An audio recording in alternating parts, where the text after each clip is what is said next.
શિવ એક સાયકલ 5% નફામાં વેચી.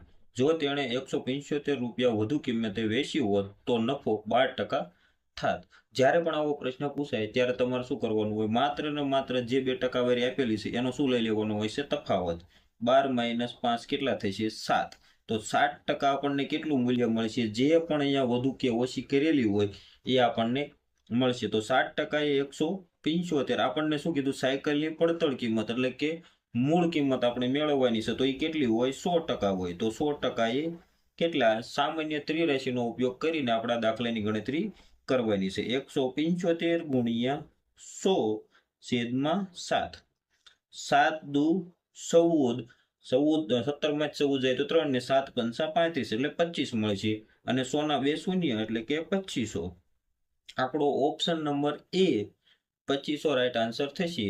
શિવે છે જે સાયકલ 5% નફાએ વેચી એની મૂળ કિંમત એટલે કે પડતર કિંમત કેટલી હશે? 2500 રૂપિયા હશે. ઓપ્શન એ આપણો રાઈટ આન્સર થશે.